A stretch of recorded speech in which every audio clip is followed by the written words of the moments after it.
Walked outside, even in Southern California the other day, and got a little bite of what felt like fall air. And it made me even more excited for the kickoff of college football season. And for more on that, and one of the names and programs that we are used to hearing at the top of college football and expect to keep more of the same coming up this season, the head coach of the Alabama Crimson Tide, Kalen Deboer, kind enough to join us now here. Coach, how you doing? I'm great. Thanks for having me on the show. No, we appreciate you giving us some time and joining us. And I mean, Coach, you're right in the thick of it right now. So how is your first training camp going down in Tuscaloosa? Yeah, the guys have been great. Got 10 practices under our belt, and staying healthy. That's always one of the key things you're hoping for, crossing your fingers on. And guys did a good job all off season preparing for this, and really getting a lot. We had our first scrimmage here, and got a lot of progress that we can see from what it was this spring. So a lot of work to do. We know we're not even close to where we want to be even for the first game, but especially with what we'll look like throughout the season. Well, the NFL gets preseason games, college you don't, and you get, between transfers out and transfers in, a lot of new players. So how has it been trying to acclimate everybody to your way of thought? Yeah, the spring and the summer, this is really now the third time getting the installs, the schemes. And so, they've really adjusted well. And we got a lot of guys. I mean, we got a whole team full of guys that just really want to do something special. They came to Alabama for a reason. They came to win championships. They have their individual goals as well. So you never really have to question the effort when it comes to what these guys are trying to do. They're putting in the extra work. So, we've put a lot on them, and they've taken it all in. So we'll continue to push here in the next couple weeks. Coach, you walk into this job, certainly someone everyone's familiar with, your resume, a winner at almost every spot that you've been at, most recently last year, a national title appearance with the Washington Huskies. And now coming here into Alabama, I'm curious for you, as someone that's now gone around and been a head guy at a couple of different spots, what are the things that you've brought here that were sort of always going to be the same for a Kalen Deboer team? And then were there any areas that coming to a place that has the reputation and the well-worn tradition Alabama has that you did find yourself having to change a little bit to account for that? Yeah, I don't think there was a lot of change. I think a lot of the great programs have the same staples. We call them non-negotiables. And, it starts with just accountability, just taking care of yourself, taking care of your teammates, and holding them accountable. That comes through great relationships. So that's another part of one of our, non-negotiables. So having a family environment, many people refer to it as a brotherhood. You can't hold each other accountable and at work without those relationships. And then, the game's meant to be played a certain way. So toughness is a big key to that. And, the physical toughness and us building ourselves up that way, the mental toughness, just preparing for the things that we know are going to hit us in different ways, whether it's within a game or within a season, the ebbs and flows that even the championship teams have to go through. And so I think those are really the key characteristics that I've always hung my hat on. And I know that's really, I think if you've found, there's a lot of different ways to explain it, but I think those are probably pretty consistent with what's happened here over the past not just 10, 15 years with Coach Saban, but the past decades here at Alabama football. Yeah, and you're right. There are non-negotiables that coaches have all over the country, but still a different way of doing things. Your coaching style and ways you go about practice or a program is different than Nick Saban. So how did you get players that were at Alabama under Nick acclimated to your system? Just communication. I think communicating with them, ahead of time and just being really organized, them understanding what's to come and here's the why, explaining to them. And it doesn't mean like one system or one way was wrong or right. I think, over the years, I've had a chance to be with 4 assistant coaches between being a head coach. And there's a lot of right ways to go win football games and go be a championship caliber program on and off the field. And so, just showing them the why and how all the reasons and why, we pull our way together. It might be, the morning practices. It might just be, the different things that we've done that I know a lot of people are talking about, especially locally here.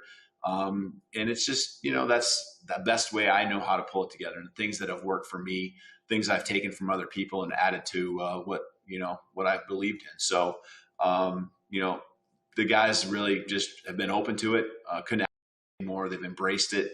And, I think it's been a lot of the things we've added have been beneficial. Have you heard from the locals there the importance of winning every single game, every single year?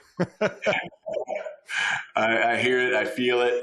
Yeah, you know it. So, that's, I knew that coming in. Knew that was an expectation.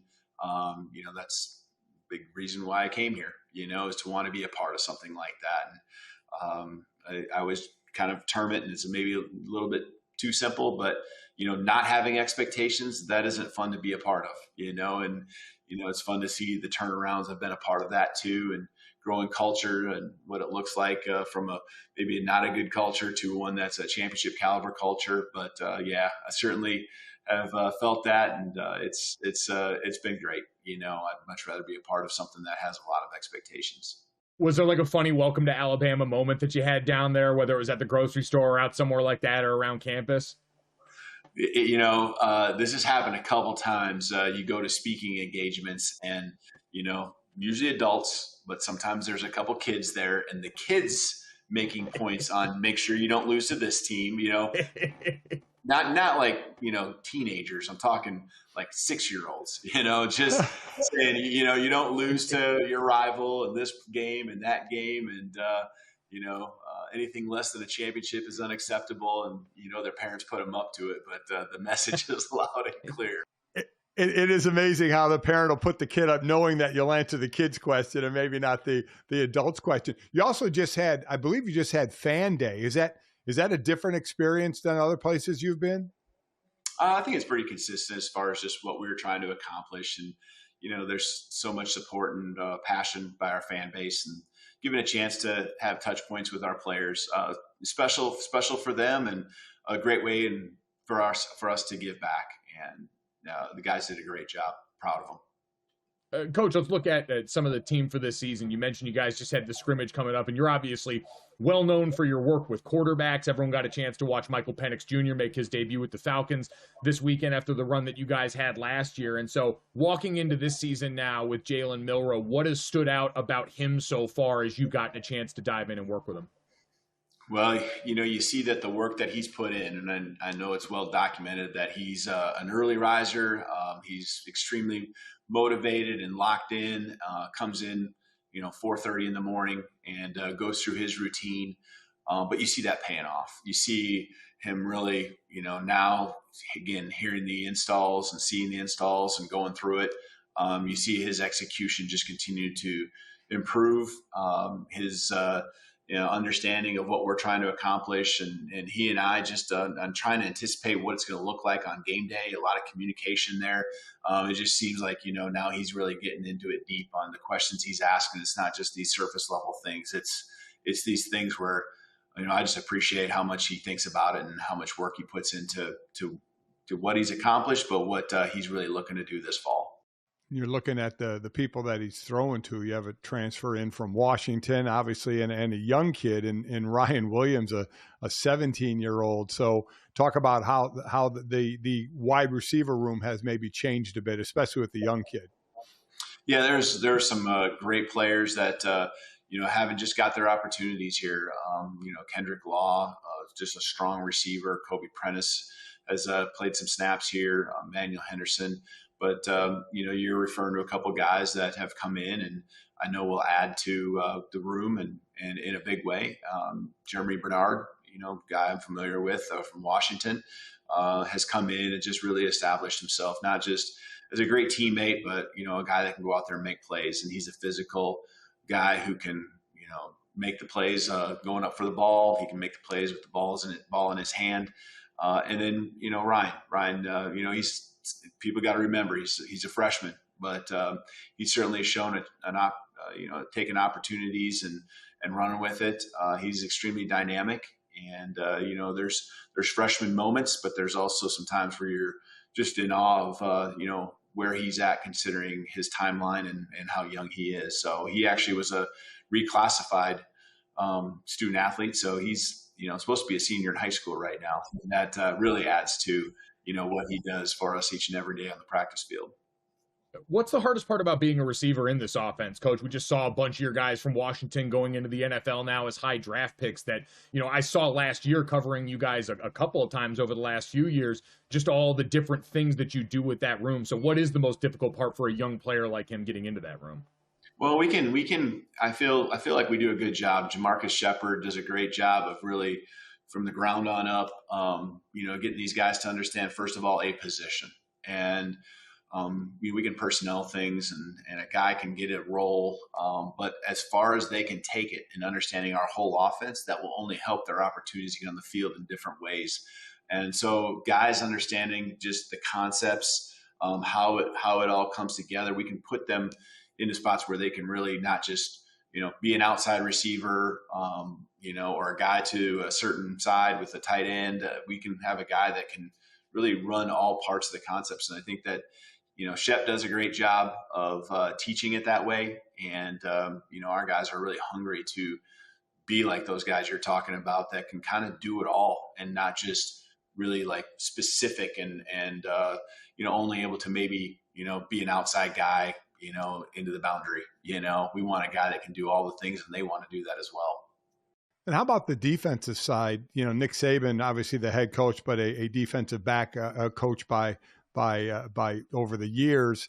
And Kane Womack comes in, was at South Alabama, but I know you guys were together at Indiana, has that 4-2-5, though defenses can mold and morph into a lot of different things now. But I know he's been talking to Nick about playing guys, where they would fit into the scheme, but how different is this scheme than what Nick was running? Yeah, I mean, Kane's very well versed in what it was before, and I think there are a lot of similarities. But Kane, and I've known this coming in, he will certainly continue to evolve and adjust to our personnel. But there's a lot of just diversity he does with the defense. So a lot of different looks up front, different looks in the secondary. I think, again, that's been done at a high level here for many years in teaching the secondary, but there's other things that, just the way it's presented, with pre-snap alignments and so forth, that Kane will utilize. I think that's where you're going to see a lot of the differences is probably more in the back half, but a lot of different pictures. I'm excited about what I see right now. Our guys are understanding it. Now they're running with it and really, the players taking it to the next level, executing allows us to really, cut them loose, let it be theirs. And I love what I see right now. For Alabama fans, there's going to be a lot of different faces on that defense, lose a pair of edge rushers, corners, and a lot of impact players from last fall. Is there anyone that's jumped out to you so far through camp, whether it's on that side of the ball or the team in general, where you saw around the offseason the work that they were doing, but now that you've put pads on and really gone to work in the fall, that you think is getting ready to have a big year? Yeah, we have a lot of players on our defensive side, especially that are either older and have played some snaps of college football and got some of that experience, and we have a lot of younger guys that we're going to be counting on. Some of it's in the secondary. I would say you got a Malachi Moore, and we brought in a Keon Sabb at safety. Guys that have been around college football for quite some time, especially Malachi here at Alabama. And then the corner position, Damani Jackson, who's played some snaps, transferring in, and a lot of confidence in him. And then the rest of the group is kind of new faces, a lot of underclassmen, freshmen. They're very talented. And so every single day you just see them growing leaps and bounds, and, they're hungry. They're really excited about the growth they've had. Up front, I think, the box, where Deontay Lawson has just been a mainstay here for us at linebacker. Tim Smith, Tim Keenan, interior-wise. A lot of people know those names, and I'm excited about LT Overton and Jamarian Latham, at the edges. Others have other roles right now where you can see them highlighted and pass rushing and things like that. But some of those guys have really done a nice job. Every down type of guys, can get to the quarterback when they need to rush the passer and transitional pass rush, but also, really do a good job and be stout against the run. So has the moving to a 12 12-team playoff system change the philosophy at all, from knowing you'll have to play some extra games in the 12-game playoff system to length of season? Does it come into play anywhere?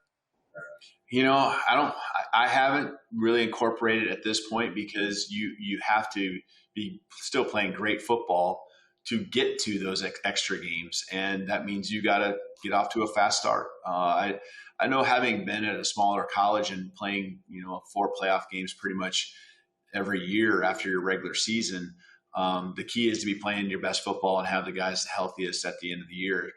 And so I think the key is to do a good job in the moments as you go through the year, of when you can win a game and get some other guys some action. You try to do that. It helps build depth. It helps keep guys fresh. And I think those are the times that you really are trying to prepare for through camp right now. And then, we just try to put ourselves in that spot. But I think as far as the mindset of more teams, easier to get in, I don't think that's the case at all. I think it's going to be a fight till the very end. I know, experiencing the top 2 getting into a conference championship the last 2 years in the Pac-12, it goes till the very end. Sometimes a divisional, race can kind of be decided with a few weeks before the championship, in this case, the SEC. That's going to probably be at least one team or two, a couple teams fighting until the very end, if not all of them. So we know we got to play every single game. We can't have, the mindset that, hey, there's a little more, wiggle room to work with, because I don't think that's the case. Coach, you mentioned some of that depth in areas that are important like that. I'd be remiss as someone that, works with and around the Joe Moore Award, an award that your offensive line at Washington won last year. That group up front for you guys at Alabama, there's a rich tradition in that room as well. Parker Brailsford comes over with you from UW from that room. And so how important is getting that position in particular established as you move to this new spot? Yeah, it's critical. I think the offensive line just sets up the whole team. It's the group that really you want that chemistry, because there's, they're not highlighted like the skill guys are, but when they can do well, you got a good offensive line. It forces the defensive line and the linebackers to really do a good job doing their, playing their role against, in practice each and every day. And if you can protect the quarterback, now the receivers can work against the DBs and they all get better as well. So it's not just on Saturdays when it's important to have that offensive line, have a great one. It's really every single day in practice where the offensive line kind of sets the tone and allows you to get the work in that you need to. And so I'm really pleased with the guys we have. The interior 3 have been pretty consistent. We've rotated a few different tackles, but I feel like we're in a good spot there. It's more a matter of, which one's the best tackle to fit in, or tackles to fit in with the rest of the group. And so got some great options. These guys are all working. They all get along great, and they're competing. And they're working and competing also. I'm wondering how much of the NCAA video game talk that you hear amongst the players, speaking of working and competing. We had some plays we've run, and some of them, they know the read progression, and you're like wondering how they know that. And it's, so I guess there is an element to where it's a positive too, right? Some of the things that they do away from the facility. But they're especially in the end of the summer when it first came out. I know they were all in. I'm sure there's a lot more being played than what I realize even at this point too. Like you said, it can now be dubbed applied virtual practice time. These guys are getting the mental reps in on the game there. So time management, game situations, third down. I mean, they're having to take it all in. So, right, we're going to speak positively about that. Exactly. It's a great spin on it and a great reminder that football is almost here. Or for you guys, it's going on right now. So, Coach, we know you're a busy man during camp. We appreciate all the time you've given us today. Best of luck this season. We're excited for you in this new stop and can't wait to watch. I appreciate it. Thanks for having me on. Roll Tide.